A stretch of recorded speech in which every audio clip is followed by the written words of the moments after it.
Hi everyone. सो आज के इस वीडियो में हम लोग करंट इलेक्ट्रिसिटी चैप्टर जो है इसको रिवाइज करेंगे फ्रॉम एनसीईआरटी। ठीक है।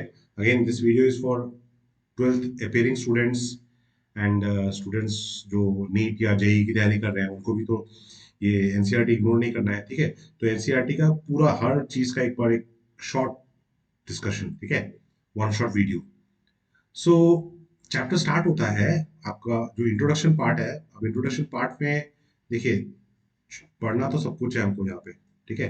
तो इंट्रोडक्शन हमारा आपका क्या है? Charges in motion constitute an electric current. ठीक है। मतलब इससे पहले वाले दो चैप्टर जो थे हमारे, चैप्टर वन और चैप्टर टू। ठीक है। इन दोनों को हम लोग कंबाइन करके बोलते हैं इलेक्ट्रोस्टैटिक्स। तो यहाँ पे चार्ज क्या था? चार्ज रेस्ट पे था। ठीक है। यहाँ पे charge at rest. Charge at rest. ठीक है। करंट इलेक्ट्रिसिटी चैप्टर थ्री जो है यहाँ पे आ गया चार्ज इन मोशन। ठीक है। बेसिकली करंट या इलेक्ट्रिसिटी को हम क्या बोलते हैं? Rate of flow of charge. Rate of flow of charge. ठीक है। तो यहाँ पे जो हम लोग करंट पढ़ने वाले हैं ना, वो जो करंट होगा, देखिए करंट के टाइप दो दो है। ठीक है। करंट मतलब एक तो हो गया आपका स्टेडी करंट,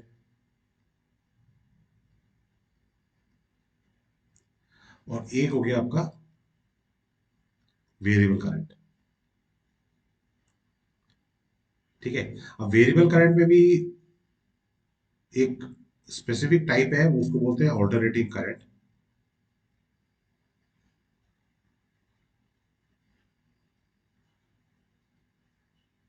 तो ऑल्टरनेटिंग करंट ये एक सेपरेट चैप्टर है। ठीक है। ये स्पेसिफिक टाइप इसलिए बोल रहा हूँ क्योंकि जो स्टेडी करंट है ना, मतलब करंट का दो टाइप। नाम भी कैसा मतलब रहा है? स्टेडी। स्टेडी मतलब कुछ कांस्टेंट है। यहाँ पे क्या कांस्टेंट है? करंट कांस्टेंट है। मतलब अगर करंट वर्सेस टाइम ग्राफ जो होगा वो कुछ ऐसा होगा। करंट का मैग्नीट्यूड चेंज नहीं होगा विद टाइम। ठीक है। वेरिएबल करंट में मैंने ये एक टाइप क्यों बोला? क्योंकि ऑल्टरनेटिंग करंट जो हम लोग पढ़ने वाले हैं वो इस तरह का करंट होगा। ठीक है। ये करंट जो हमारे घर में फ्लो करता है सर, ठीक है, जो पावर सप्लाई से आपको मिलता है, ये करंट ऑल्टरनेटिंग करंट है। ये एक टाइप इसलिए बोल रहा हूँ क्योंकि करंट ऐसा भी होता है ना, जैसे करंट और टाइम हो गया तो ग्राफ कुछ भी हो गया ऐसा। ठीक है। तो वैसा करंट जो होता है उसको lightning lightning is an example. Lightning is, ठीक है, यहाँ पे लिखा है ना, such currents naturally in many situation lightning is one example. ठीक है। बट इस चैप्टर में जो हम लोग करंट पढ़ने वाले हैं वो बेसिकली क्या होगा? Steady current. ठीक है। स्टेडी करंट का ही और एक नाम है डायरेक्ट करंट, डीसी। डीसी और डायरेक्ट करंट। ठीक है। अच्छा, ये हो गया आपका इंट्रोडक्शन पार्ट। अच्छा, नेक्स्ट फिर ये इलेक्ट्रिक करंट जो नेक्स्ट पैरा है इसमें क्या दिया हुआ है कि इलेक्ट्रिक करंट को हम लोग कैसे, मतलब देखिए क्लास नाइन में आप लोगों ने जो पढ़ा था, नाइन टेन में, वो था कि मतलब करंट है, और करंट में आपका जैसे करंट कैरिंग ये कंडक्टर हो गया। ठीक है। तो कंडक्टर में आपका जो करंट फ्लो कर रहा है वो आई करंट फ्लो कर रहा है। क्यों फ्लो कर रहा है? क्योंकि चार्ज क्यू फ्लो कर रहा है। तो क्यू चार्ज टी टाइम में अगर फ्लो कर रहा है तो करंट हो गया आपका Q by T. Q by T. ठीक है। ये आपका क्लास नाइन टेन में आप लोगों ने ये चीज पढ़ा था। अब यहाँ पे थोड़ा सा हम लोग डिटेल में जाएंगे इस चैप्टर में। वो क्या है कि जैसे एक कंडक्टर है। ठीक है। और इस कंडक्टर में एक हम लोग क्रॉस सेक्शन ले रहे हैं। ठीक है। एक क्रॉस सेक्शन लिया है हम लोग यहाँ पे, और इस क्रॉस सेक्शन से पॉजिटिव चार्ज Q प्लस और निगेटिव चार्ज Q माइनस। ठीक है। Q माइनस मतलब निगेटिव चार्ज है। ये सेम क्रॉस सेक्शन से फ्लो कर रहा है इन time T. In time T. ठीक है। Q प्लस मतलब पॉजिटिव चार्ज, Q माइनस मतलब निगेटिव चार्ज। तो जो टोटल चार्ज है, टोटल चार्ज, अब उसको अगर मैं मान लूं Q, मतलब ये इसका टोटल चार्ज, मतलब अगर पूछ रहे हैं कि टोटल चार्ज इस क्रॉस सेक्शन से टी टाइम में कितना गया है, तो वो Q है। और वो Q क्या होगा? क्यू हो जाएगा Q plus minus Q minus, मतलब इन दोनों सब्ट्रैक्ट करना है। ठीक है, मतलब जैसे अगर क्रॉस सेक्शन है और इस क्रॉस सेक्शन से आपका 2 माइक्रो कूलम चार्ज फ्लो कर रहा है और -1 माइक्रो कूलम चार्ज फ्लो कर रहा है। ठीक है, टी टाइम में फ्लो कर रहा है, टी टाइम में। तो जो Q होगा वो 2 - 1 is equal to 1 micro coulomb charge flow किया in time T, in time T.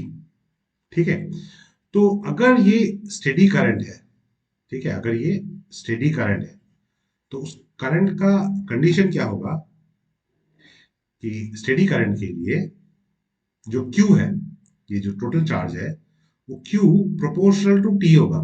T क्या है? T वो टाइम है जिसमें ये चार्ज इस क्रॉस सेक्शन को क्रॉस किया था। ठीक है, तो Q proportional to T, this is the condition for steady current, मतलब charge flowing through the cross section, total charge flowing through the cross section is proportional to time t। तो proportionality constant को अगर remove करेंगे तो क्या आएगा? एक constant आएगा, अब वो कांस्टेंट ये है current I, I into T. ये आई हो गया आपका स्टेडी करंट, स्टेडी करंट। ठीक है, तो इसी को हम लोग लिख सकते हैं आई इज इक्वल टू क्या हो जाएगा? Q by T. I is equal to क्या हो जाएगा? Q by T. ठीक है, सो हमारे पास ये रिजल्ट आ गया। ठीक है, अच्छा अब अगले पेज में क्या दिया हुआ है? सॉरी, हाँ, ये हो गया अगला पेज। सो इसमें क्या है देखिए, ये रिलेशन तो हमको मिल गया I is equal to Q by T. ठीक है, अब इस पार्ट में हमारा क्या दिया हुआ है, क्या इन्फॉर्मेशन है? अब देखिए, ये तो सिंपल रिलेशन है I is equal to Q by T, but ये जो चार्ज है ना यार, चार्ज ये मतलब हमेशा एक certain amount of charge flow करेगा ऐसा नहीं है, चार्ज का अमाउंट चेंज होता रहता है। ठीक है, तो अगर डेल्टा क्यू चार्ज फ्लो कर रहा है डेल्टा टी टाइम में, ठीक है, तो अब जब हमको करंट जो मिलेगा ना, ये करंट हो गया average current, this average current, average current. ठीक है, और अगर हम लोग डेल्टा को बहुत छोटा ले रहे हैं, मतलब डेल्टा टेंस टू जीरो, तो उस केस में डेल्टा की जगह पे क्या हो जाएगा? डी हो जाएगा। तो आई की जगह पे हमारा क्या हो जाएगा? D Q by D T. ठीक है, तो ये जो करंट है ये I instantaneous, instantaneous, instantaneous current, instantaneous current. ठीक है, ये जैसे कि हम लोगों ने क्लास लेवल में पढ़ा था ना, एवरेज वेलोसिटी, इंस्टेंटेनियस वेलोसिटी। ठीक है, उसी तरह से हो गया ये, average current and instantaneous current. ठीक है, अच्छा फिर आ गए हम लोग इलेक्ट्रिक करंट इन कंडक्टर्स। तो इसमें बेसिकली अपना ये कॉन्सेप्ट समझाया है कि कंडक्टर में करंट कैसे फ्लो करता है। ठीक है, तो ये एक बार पढ़ के देख लेना, मगर इतना ज्यादा इंपॉर्टेंट नहीं है। ठीक है, फिर आ गए हम लोग ओम्स लॉ। ठीक है, ओम्स लॉ। अब ओम्स लॉ देखिए, ओम्स लॉ क्या बताता है कि बेसिकली ओम्स लॉ का ये रिलेशन है। ठीक है, मतलब अगर एक कंडक्टर है, ठीक है, इस कंडक्टर के क्रॉस बैटरी लगा दिया हम लोगों ने, बैटरी का पोटेंशियल भी है, तो इसका मतलब इस कंडक्टर के क्रॉस भी पोटेंशियल भी होगा, और इस साइड हाई पोटेंशियल, इस साइड लो पोटेंशियल, तो यहाँ हाई पोटेंशियल, यहाँ पे low potential. So current high potential से लो पोटेंशियल जा रहा है, हाई करंट फ्लो कर रहा है। तो ओम्स लॉ क्या बोलता है ना कि जो V है, potential difference, is directly proportional to strength of current flowing through the conductor. ठीक है, ये हो गया पोटेंशियल डिफरेंस, पोटेंशियल डिफरेंस, और ये हो गया आपका स्ट्रेंथ ऑफ करंट, करंट भी बोल सकते हैं। ठीक है, स्ट्रेंथ ऑफ करंट। तो प्रोपोर्शनैलिटी सिंबल जो है, इसको अगर मैं रिमूव करूंगा तो हमारे पास क्या आ जाएगा? V is equal to I into R. ठीक है, तो ये आर जो हो गया ये प्रोपोर्शनैलिटी कांस्टेंट है, प्रोपोर्शनैलिटी कांस्टेंट, मतलब ये जो आर है, ठीक है, ये आर, आर इंडिपेंडेंट ऑफ, क्योंकि क्योंकि इस इक्वेशन में तो आर कांस्टेंट है ना। ठीक है, तो independent of V and I होगा। ठीक है, आर वी और आई के ऊपर डिपेंड नहीं करेगा, आर किसके ऊपर डिपेंड करेगा? आर रेजिस्टेंस का फॉर्मूला हमारे पास क्या था? R is equal to rho L by A. ठीक है, मतलब resistance R depends on length and area, मतलब डायमेंशंस के ऊपर डिपेंड करता है। R also depends on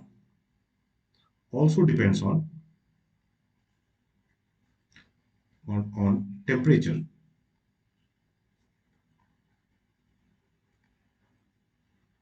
temperature मतलब ये जो कंडीशन है V proportional to I, I, ठीक है, ये कब है? At constant temperature, at constant temperature, ठीक है। सो अच्छा, ये जो रिलेशन है R is equal to rho L by A, ठीक है। तो यहां से हमको क्या समझ में आता है? यहां से हमको ये समझ में आता है कि R is directly proportional to L। कब होगा? जब एरिया कांस्टेंट है, एरिया इज कांस्टेंट, ठीक है। R is inversely proportional to area, कब होगा? When length is equal to constant, when length is equal to constant, ठीक है।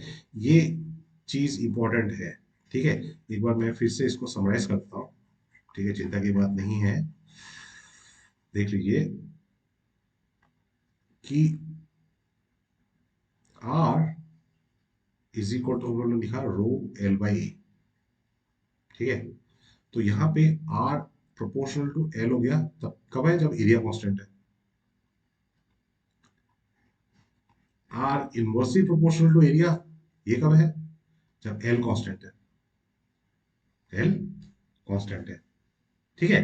अच्छा, अब मान लो हमारे पास सिचुएशन ऐसा है कि एक वायर है, ठीक है, इसका लेंथ L1 है और एरिया A1, ठीक है। तो resistance R1 is equal to हो गया रो L1 बाई A1। अब इस वायर को क्या किया हम लोगों ने? खींच दिया, वायर को खींच दिया। तो लेंथ हो गया L2, एरिया हो गया A2। अब रेजिस्टेंस चेंज हो गया, R2 इज इक्वल टू क्या हो जाएगा? रो L2 बाई A2। यहाँ पे एरिया A1 है। अब यहाँ पे देखिए, रो मैंने चेंज नहीं किया है, ठीक है, क्योंकि रो डायमेंशन के ऊपर डिपेंड नहीं करता है, ठीक है। रो डिपेंड करता है नेचर ऑफ मटेरियल के ऊपर, नेचर ऑफ मटेरियल के ऊपर, ठीक है। तो हमारे पास अभी यहाँ से R1 बाय R2 क्या हो जाएगा? ये सपोज R2 बाय R1 निकालो। R2 by R1 is equal to L2 by A2 into A1 by L1 हो जाएगा, ठीक है। अच्छा, अब ये जो यार यहाँ से ये जो ट्रांसमिशन ट्रांसफर किया है हम लोगों ने, ट्रांसमिशन हुआ है, तो इसे बेसिकली देखिए वायर को स्ट्रेच किया है, तो मास तो कांस्टेंट है। अगर मास कांस्टेंट है, इसका मतलब वॉल्यूम इज आल्सो कांस्टेंट। तो वॉल्यूम अगर कांस्टेंट है, तो इसका मतलब L1 A1 is equal to L2 A2। इसका मतलब L2 by L1 is equal to A1 by A2, है कि नहीं? तो ये सब्स्टिट्यूशन अगर यहां हम लोग करें, तो हमारे पास क्या आएगा? R2 by R1 is equal to L2 by L1 square. एक तो रिलेशन ये आ जाएगा, मतलब अगर हम लोग A1 बाई इसको A1 बाई A2 को एलिमिनेट करें, ठीक है। और एक चीज क्या आ सकता है, अगर मैं लेंथ को एलिमिनेट करूं, तो R2 by R1 is equal to A1 by A2 square आ रहा है, ठीक है। मतलब क्या है कि यहाँ पे देखिए, अगर वायर स्ट्रेच हो रहा है ना, वायर स्ट्रेच कर रहे हैं हम लोग, तो इस केस में लेंथ और एरिया दोनों चेंज हो रहा है, लेंथ और एरिया दोनों चेंज हो रहा है, ठीक है। तो उस केस में जो यहाँ पे हमको क्या मिल रहा है कि resistance is directly proportional to length square, और यहाँ पे हमको मिल रहा है resistance is inversely proportional to square of the area, ठीक है। तो देखिए, ये जो रिलेशन था, ये था अंडर कांस्टेंट कंडीशन, मतलब आर प्रोपोर्शनल टू एल कब हो रहा है? जब area constant. R inversely proportional to A कब हो रहा है? जब लेंथ कांस्टेंट है, ठीक है। बट अगर लेंथ और एरिया दोनों चेंज हो रहा है, तो उस केस में क्या होगा? एक रिलेशन हो गया R proportional to L square, directly proportional to L square, ठीक है। और R inversely proportional to square of the area, square of the area, ठीक है। अच्छा, अब आगे चलते हैं नेक्स्ट पेज में, ठीक है। तो यहाँ पे तो बेसिकली यही चीजें आपको समझाई है, ठीक है। तो यहाँ से रेजिस्टेंस का कैसे वेरी होता है, लेंथ के साथ कैसे होता है, ठीक है, ये सारी चीजें हमारे पास आ गया है। ठीक है। अच्छा, उसके बाद इसका जो नेक्स्ट पेज है, ठीक है, यहाँ पे आपका ओम्स लॉ का एक और फॉर्म दिया हुआ है। ठीक है, Ohm's law in vector form, Ohm's law in vector form. ठीक है, अभी Ohm's law in vector form कैसे आया हमारे पास?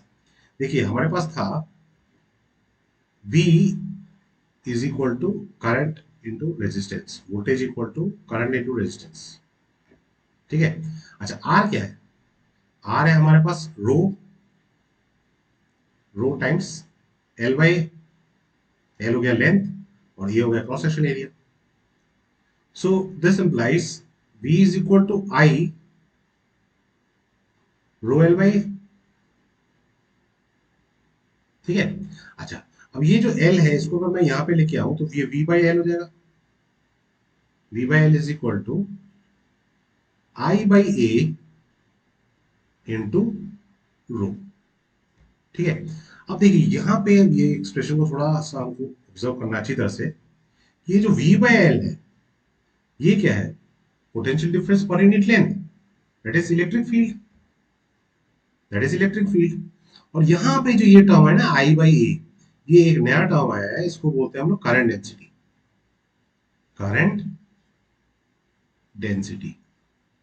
ठीक है, इसको जे से रिप्रेजेंट करते हैं, स्मॉल जे। ठीक है, तो करंट डेंसिटी ये क्या होता है? This is current per unit area, current per unit area. ठीक है, तो ये क्या हो जाएगा? E इज इक्वल टू, यहाँ पे रो था, rho into J. E is equal to rho into J. तो इसी को अगर वेक्टर फॉर्म में लिखें तो ये हो जाएगा E is equal to rho जे, यहाँ पे करंट डेंसिटी और इलेक्ट्रिक फील्ड ये दोनों वेक्टर क्वांटिटीज हैं, ये दोनों आपके वेक्टर क्वांटिटी है। ठीक है, और जो करंट डेंसिटी का डायरेक्शन होगा, इसका मैग्नीट्यूड तुमको समझ में आ गया, करंट पर यूनिट एरिया। ठीक है, करंट डेंसिटी का जो डायरेक्शन है, it is always in the direction of current, direction in the direction of flow of current, flow of current. ठीक है, करंट खुद तो स्केलर है। ठीक है, करंट स्केलर क्वांटिटी है, बट करंट जिस डायरेक्शन में फ्लो होता है ना, करंट डेंसिटी को हम उसी डायरेक्शन में डिफाइन करते हैं। ठीक है, so it is vector quantity. ठीक है, तो ये हो गया आपका Ohm's law in vector form, Ohm's law in vector form. ठीक है, तो हमको ये कहां से मिला? V is equal to I R, ये स्केलर फॉर्म है, स्केलर फॉर्म। तो स्केलर फॉर्म से वेक्टर फॉर्म हम लोग आ गए। ठीक है, स्केलर फॉर्म से हम लोगों ने वेक्टर फॉर्म निकाला। ठीक है, अब उल्टा अगर करना है, मतलब वेक्टर फॉर्म से हमको स्केलर फॉर्म देना है, वेक्टर फॉर्म से स्केलर फॉर्म, तो कैसे करेंगे? E equal to rho J. E क्या हो गया? Potential difference per unit length is equal to rho, current density क्या है? Current per unit area. खाली जो स्टेप्स थे उसी को उल्टा करना है। So V is equal to क्या हो जाएगा? Rho L by A into current. ये क्वांटिटी क्या है? Resistance. So V equal to क्या हो गया? I into R. ठीक है, तो हमको आना चाहिए V is equal to I R से, हमको निकालना चाहिए E इज इक्वल टू रोजे। ठीक है, और E इक्वल टू रोजे से हमको निकालना आना चाहिए V is equal to I R. ठीक है, ये दोनों चीजें ही हमारे लिए जरूरी है, दोनों चीजें ही प्रैक्टिस करना है। ठीक है। अच्छा, फिर आ गए हम लोग कॉन्सेप्ट ऑफ ड्रिफ्ट वेलोसिटी। ठीक है, कॉन्सेप्ट ऑफ ड्रिफ्ट वेलोसिटी। ठीक है, अब देखिए ड्रिफ्ट वेलोसिटी क्या होता है? इलेक्ट्रॉन्स क्या कर रहे हैं कंडक्टर में? क्या है इलेक्ट्रॉन्स? जिन इलेक्ट्रॉन्स की बात अभी कर रहे हैं, इलेक्ट्रॉन, इलेक्ट्रॉन कंडक्टर में, इलेक्ट्रॉन कंडक्टर में, इलेक्ट्रॉन, ये कैसे इलेक्ट्रॉन है? ये वैसे इलेक्ट्रॉन की बात कर रहे हैं जो इलेक्ट्रॉन फ्री इलेक्ट्रॉन्स है। ठीक है, फ्री इलेक्ट्रॉन्स। तो जो फ्री इलेक्ट्रॉन्स हैं, ये इन स्टेट ऑफ रैंडम मोशन,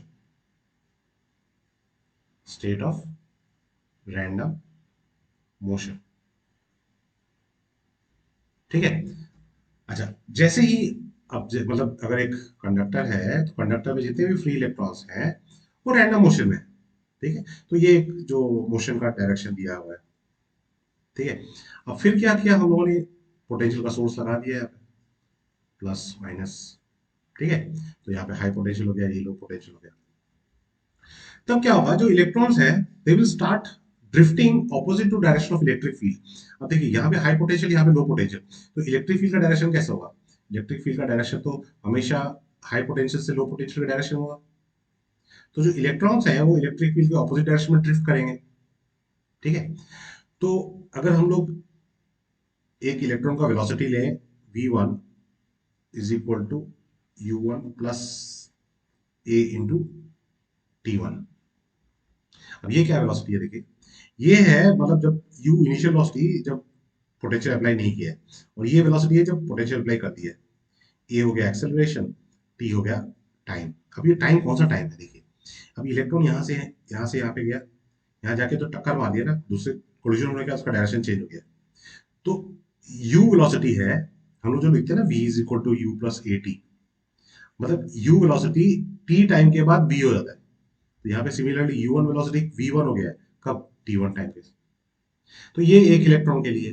ठीक है, दूसरे इलेक्ट्रॉन के लिए v2 is equal to U two plus A into t2। ठीक है, तो ऐसे ही हम लोग सारे इलेक्ट्रॉन्स के लिए कैलकुलेट करेंगे, vn is equal to un plus A into T N. ठीक है, अच्छा अब इनका जब एवरेज वैल्यू लेंगे, तो ये जो फाइनल वैल्यू है ना, this is the final value average velocity of the free electrons in the presence of electric field. अब इसी को बोलते हैं हम लोग ड्रिफ्ट वेलोसिटी, इसी को बोलते हैं ड्रिफ्ट वेलोसिटी।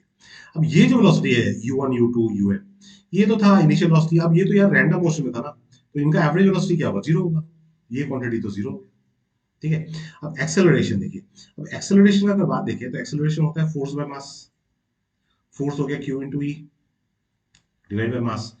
q मतलब क्या है, इलेक्ट्रॉन है तो माइनस ई इंटू ई, वेक्टर में अगर लगाएं, यहाँ पे वेक्टर हो गया, ये वेक्टर हो गया, ये वेक्टर हो गया, डिवाइड बाय मास। ठीक है, तो ये यहाँ पे minus E E by M. अब ये जो टाइम t1 t2 ये सब है ना, ये टाइम बिटवीन सक्सेसिव कोलिजन था, इसको रिलैक्सेशन टाइम बोलते हैं। रिलैक्सेशन टाइम मतलब दो कोलिजन के बीच में जो टाइम होता है, तो यहाँ पे उसको टाउ से डिनोट करता हूँ। मतलब ये जो टाउ है एवरेज रिलैक्सेशन टाइम है, average relaxation time, relaxation time. ठीक है, तो हमारे पास अभी क्या आ गया, हमारे पास अभी ड्रिफ्ट वेलोसिटी का रिलेशन आ गया। ठीक है, ड्रिफ्ट वेलोसिटी का रिलेशन आ गया, तो इसको मैं अलग से लिख देता हूँ। V D is equal to minus E E tau by M. अब यहाँ पे जो माइनस साइन आ रहा है, माइनस ई, ये माइनस यहाँ पे देखिए लेफ्ट साइड में वेक्टर क्वांटिटी क्या है, वी डी, राइट साइड में वेक्टर क्वांटिटी क्या है, ई। तो इसका मतलब जो वी डी है इज ऑपोजिट टू ई। ठीक है, so this is the significance of negative sign. ये जो नेगेटिव साइन है उसका सिग्निफिकेंस ये है। ठीक है, सिग्निफिकेंस, ये सब नोट कर लेना है, सिग्निफिकेंस ऑफ नेगेटिव साइन। ठीक है, अच्छा तो ये हमारे पास ड्रिफ्ट वेलोसिटी का एक्सप्रेशन आ गया। ये एक्सप्रेशन प्रूव करने के लिए एग्जाम आ सकता है। ठीक है, अब हम लोग कर लेंगे आराम से इसको।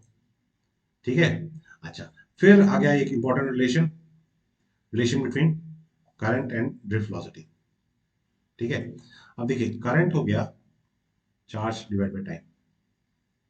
ठीक है, चार्ज हो गया total number of electrons into charge of electron. ठीक है, अब n हो गया total number of electrons. Small n अगर मैं लूं, number of free electrons per unit volume, number of free electrons, free electrons per unit volume, per unit volume. ठीक है, और ये जो कंडक्टर है इसका एरिया ए है, लेंथ एल है, तो वॉल्यूम तो एल ही हो जाएगा। ठीक है, तो इसका मतलब small N is equal to total number of electrons per unit volume. Per unit volume मतलब ए, तो N capital N equal to क्या होगा, एन ए एल।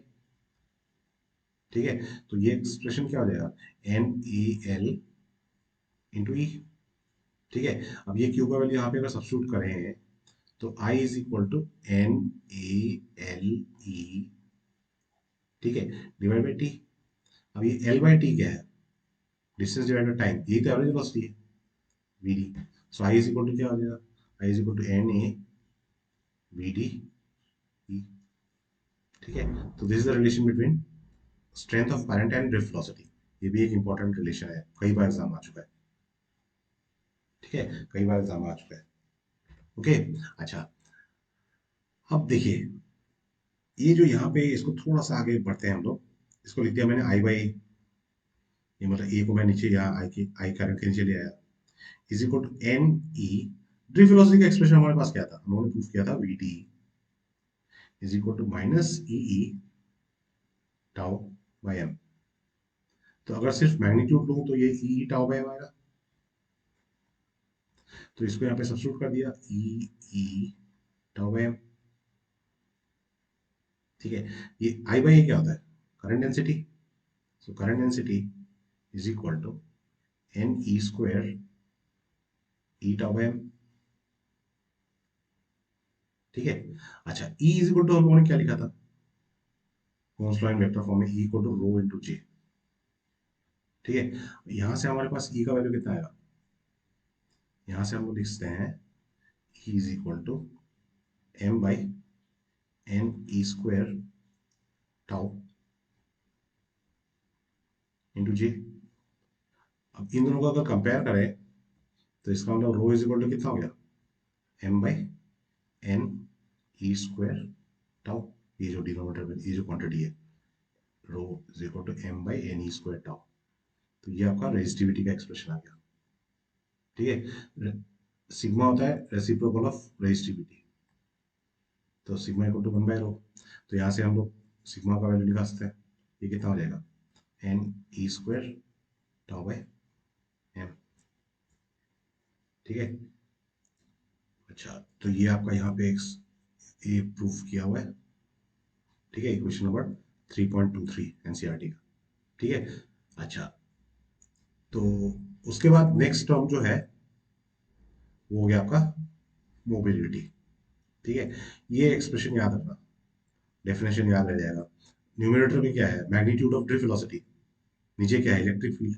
ठीक है, so mobility mu is defined as magnitude of drift velocity per unit electric field, magnitude of drift velocity per unit electric field.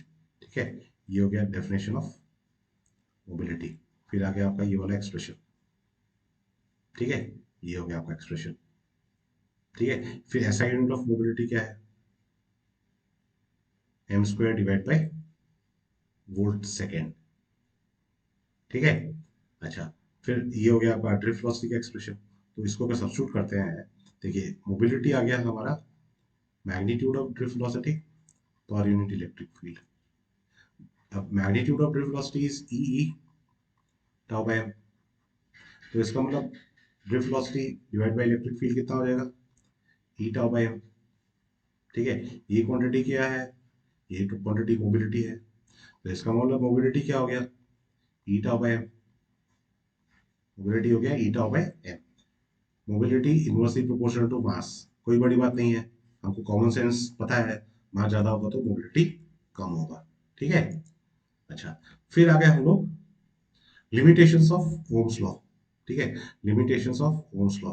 तो यहाँ पे basically ये तीन graph है, पहला ग्राफ, दूसरा ग्राफ, तीसरा ग्राफ।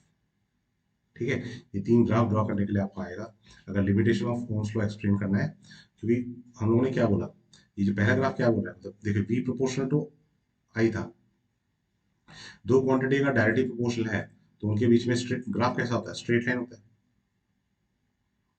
Straight line. ठीक है, बट यहाँ पे जैसे जैसे करंट इंक्रीज कर रहा है ये स्ट्रेट लाइन नहीं है, ग्राफ ऊपर की तरफ जा रहा है। ठीक है, सो दिस इज वन, मतलब ये ओम्स लॉ को फॉलो, मतलब ये ओम्स लॉ इसको एक्सप्लेन नहीं कर सकता कि क्यों ऐसा हो रहा है। ठीक है, सिमिलरली यहाँ पे जो ग्राफ है, अब देखिए यहाँ पे वोल्टेज अलग तरीके से बिहेव कर रहा है, वोल्टेज और करंट। द वोल्टेज को मैं निगेटिव किया तो यहाँ पे अलग तरीके से बिहेव कर रहा है। ठीक है। अच्छा, ये ग्राफ तो और भी क्लियर हो गया। यहाँ पे अगर देखें तो इस पॉइंट और इस पॉइंट में, इन दोनों पॉइंट में जो करंट का वैल्यू सेम आ रहा है, बट पोटेंशियल अलग है, अलग है। अलग अलग पोटेंशियल में हम लोग सेम वैल्यू ऑफ करंट मिल रहा है। ठीक है, वो तो, ये तो ग्राफ ऐसा नहीं बोलता है, ओम्स लॉ तो ऐसा नहीं बोलता है, क्योंकि अगर हम लोग वोल्टेज चेंज करेंगे तो करंट भी चेंज होगा। ठीक है, the relation between V and I is not unique, there is more than one value of V for same current. ठीक है, तो ये तीन ग्राफ ड्रॉ करने के लिए आएगा अगर लिमिटेशन ऑफ ओम्स लॉ पूछते हैं। ठीक है, फिर हो गया हमारा resistivity of materials, resistivity of materials. ठीक है, तो ये बेसिकली मतलब जैसे मेटल्स का रेजिस्टिविटी किस रेंज में होता है, ठीक है, वो इन्फॉर्मेशन यहाँ पे दिया हुआ है। तो इस तरह के क्वेश्चन मतलब आने का चांस कम है, फिर भी एक बार पढ़ लीजिएगा। ठीक है, फिर यहाँ पे आपका रेजिस्टर्स किस किस टाइप का होता है, वायर बाउंड रेजिस्टर्स और कार्बन रेजिस्टर्स। ठीक है, फिर रेजिस्टर्स, कार्बन रेजिस्टर्स का एग्जांपल क्या है, मतलब सॉरी एडवांटेज क्या है, वो सारी चीजें यहाँ पे दी हुई है। ठीक है, resistors of higher range, resistors of higher range are made mostly of carbon. Carbon resistors are compact, inexpensive, and thus find extensive use in electronic circuits. ठीक है, so this is the advantage of carbon resistors. ठीक है, फिर temperature dependence of resistivity. सो देखिए, हम लोग को relation ऐसा कुछ क्लास 11 में लेंथ से रिलेटेड पढ़ा था, मिला था, लेंथ कैसे वेरी करता है, temperature L T is equal to L nought 1 + alpha delta T, delta T rising temperature. ठीक है, अब वैसे ही यहाँ पे कंडक्टर्स के लिए हमारे पास है रो टी। रो टी मतलब रेजिस्टेंस है, रेजिस्टिविटी है टेम्परेचर टी, रो नॉट जो इनिशियल रेजिस्टिविटी है 1 + अल्फा डेल्टा टी।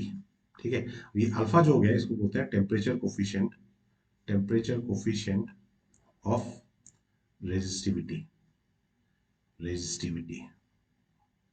ठीक है, टेम्परेचर कोफिशिएंट ऑफ रेजिस्टिविटी। ठीक है, अच्छा, अब उसके बाद अब देखिए, ये रिलेशन तो हम लोग पहले प्रूफ कर चुके हैं।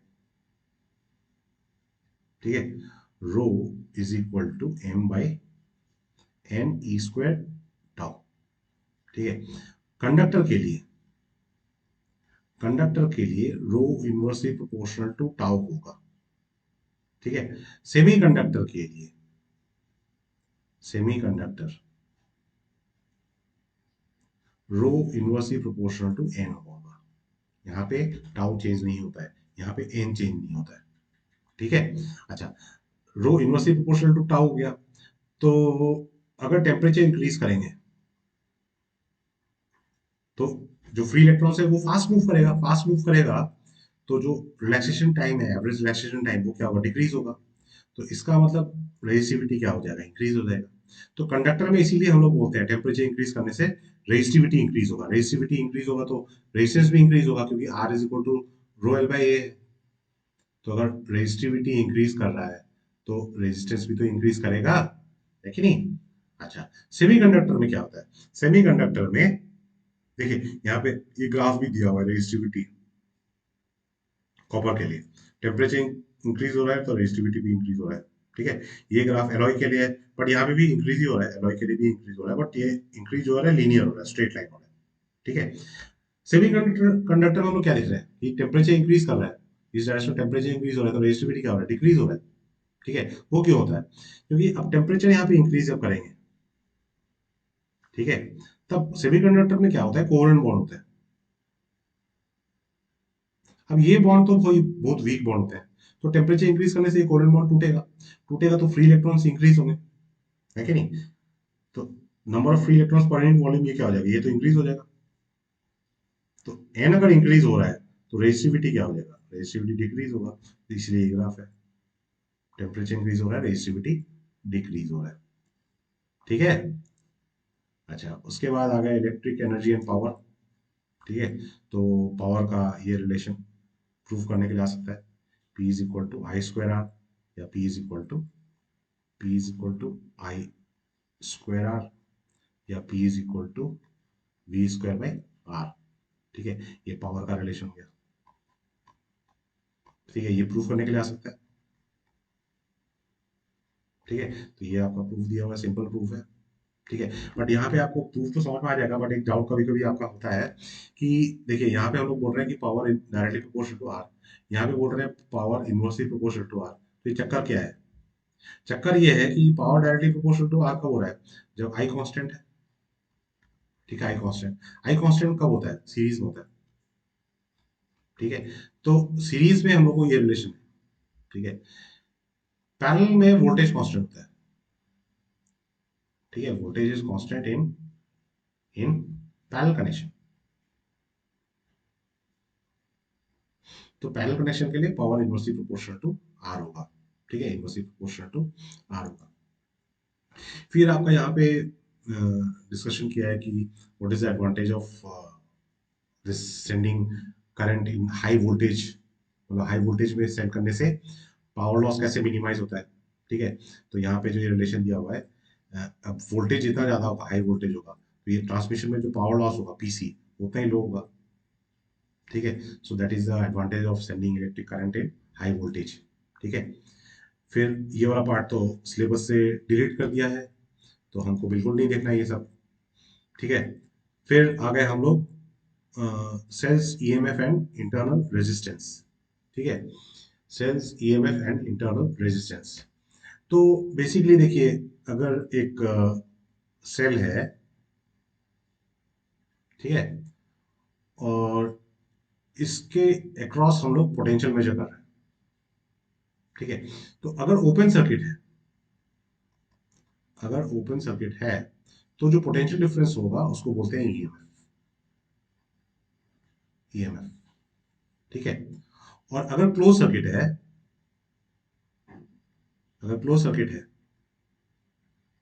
तो तब जो पोटेंशियल डिफरेंस होगा उसको बोलते हैं terminal potential difference. Terminal potential difference. Potential difference को हम लोग रिप्रेजेंट करते हैं, सिंबल हो गया V। ईएमएफ का सिंबल हो गया E, या फिर बड़ा एप्सिलॉन बोलते हैं।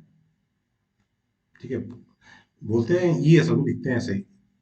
ठीक है, अच्छा, अब देखिए यहाँ पे और एक टर्म है, उसको बोलते हैं इंटरनल रेजिस्टेंस। इंटरनल रेजिस्टेंस, ये क्या होता है?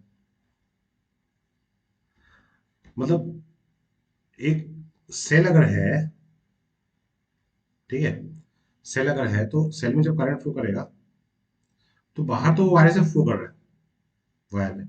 अंदर कहाँ फ्लो कर रहा है? अंदर थ्रू द इलेक्ट्रोलाइट फ्लो करेगा। ठीक है, तो जो इलेक्ट्रोलाइट जो रेजिस्टेंस ऑफर करता है ना, उसको बोलते हैं इंटरनल रेजिस्टेंस। स्मॉल आर से नोट करते हैं। ठीक है, resistance offered by electrolyte of a cell.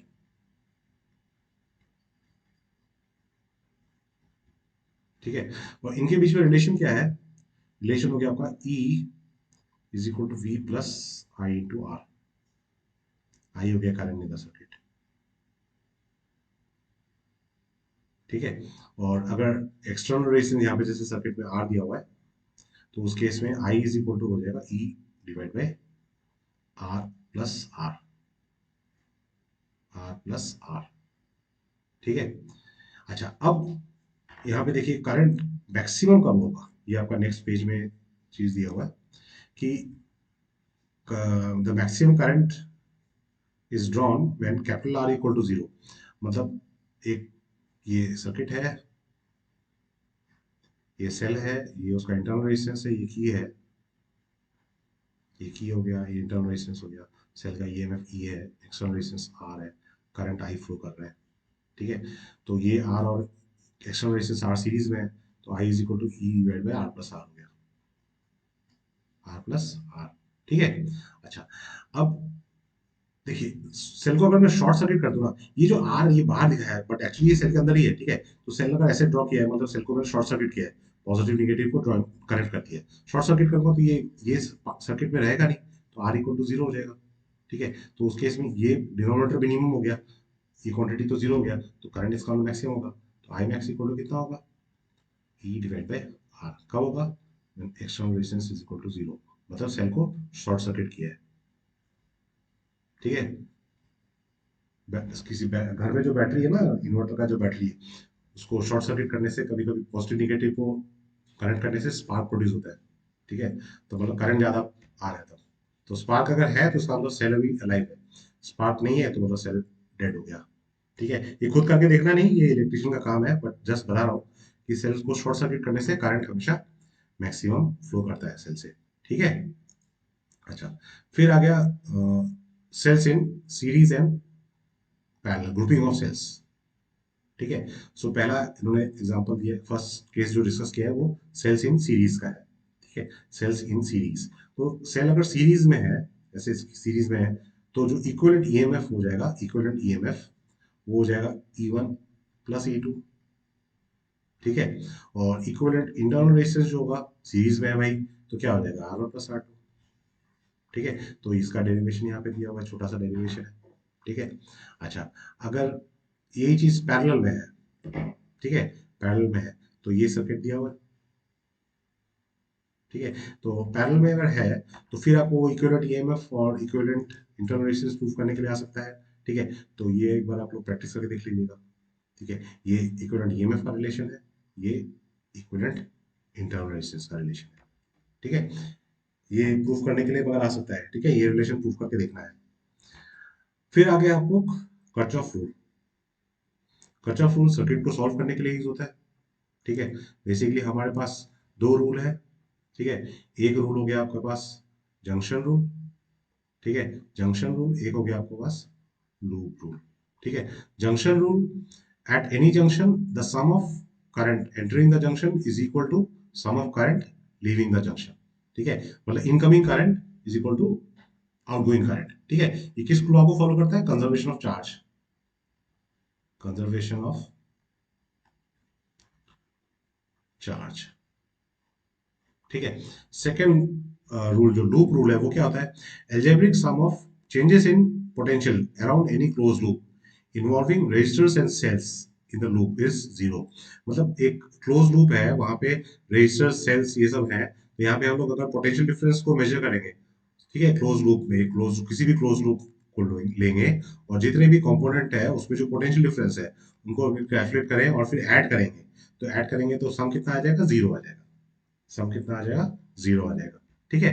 अच्छा, अब हम लोग देखिए किसी क्वांटिटीज को A plus B plus C plus D, इसको ऐड कर रहे हैं और बोल रहे हैं हम लोग जीरो है, तो जीरो, ये सारे पॉजिटिव होंगे तब तो नहीं होगा, है कि नहीं?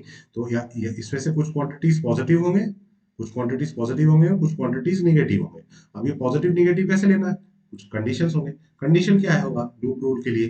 कि अगर हाई पोटेंशियल है, हाई पोटेंशियल से आप अगर लो पोटेंशियल जा रहे हैं, ठीक है, तो पोटेंशियल डिफरेंस को साइन जो लेना पड़ेगा वो निगेटिव लेना है। ठीक है, हाई टू लो मतलब लॉस हो रहा है, और लो टू हाई आ रहे हैं, लो टू हाई, ठीक है, तो उस केस में गेन हो रहा है, तो पोटेंशियल का साइन क्या हो जाएगा? पॉजिटिव होगा। ठीक है, तो ये लूप रूल में ये कन्वेंशन हमको यूज करना है। ठीक है, ये तो प्रैक्टिस के ऊपर है। देखिए ये जो रूल में, तो रूल तो मैंने बता दिया, ठीक है, बट ये आपको दो तीन बार प्रैक्टिस करना पड़ेगा तब अच्छी तरह से समझ में आएगा, अगर पहले क्लियर नहीं हुआ है तो।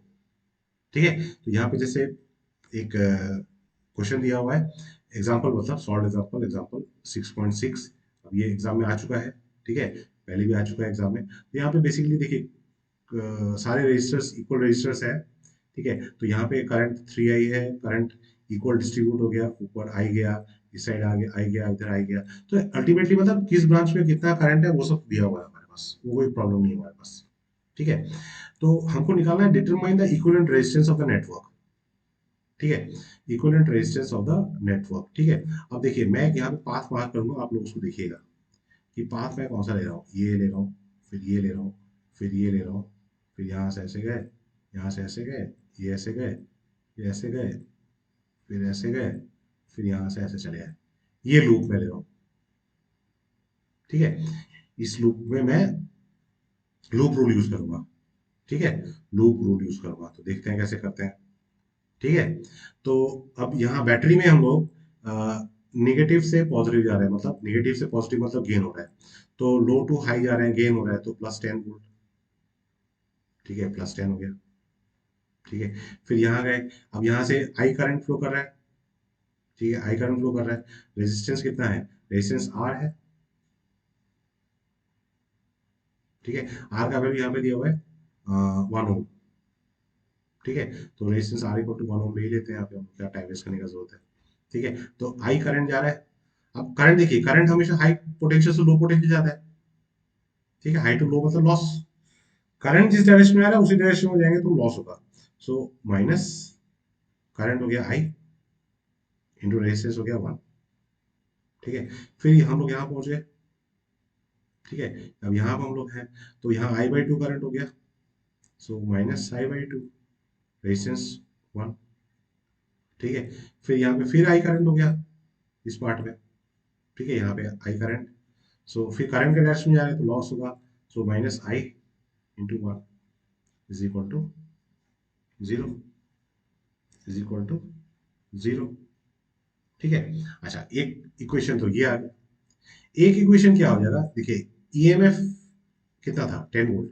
ठीक है, सो 10 इज इक्वल टू सर्किट में कितना करंट जा रहा है 3i। ठीक है, पूरे सर्किट का रेजिस्टेंस निकालना है, वो कितना है आर इक्विवेलेंट। तो हमारे पास एक रिलेशन ये है, एक रिलेशन ये है। ठीक है, इन दोनों इक्वेशन को अगर सिंप्लीफाई कर देंगे तो रेजिस्टेंस का वैल्यू आ जाएगा। ठीक है, तो इससे आप करके देखिएगा, यहाँ पे यही चीज किया हुआ है। ठीक है, इसी तरह से और एक एग्जांपल है, example 3.7।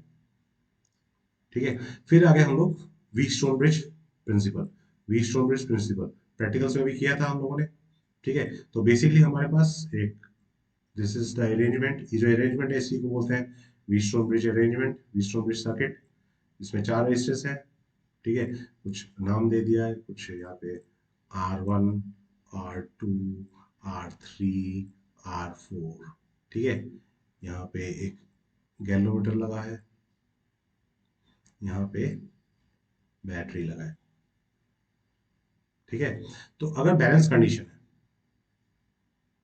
Balance condition, balance condition का मतलब क्या है कि जैसे यहाँ पे कुछ नाम दे देते हैं, ये जंक्शन ए है, ये बी है, ये सी है, ये डी है, सेल का ईएमएफ कुछ ई है। ठीक है, बैलेंस कंडीशन का मतलब है कि potential at B is equal to potential at D.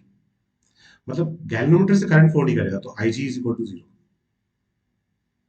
ठीक है, तो ये कंडीशन अगर है तो हमारे पास रेशियो आता है R1/R2 is equal to R3/R4।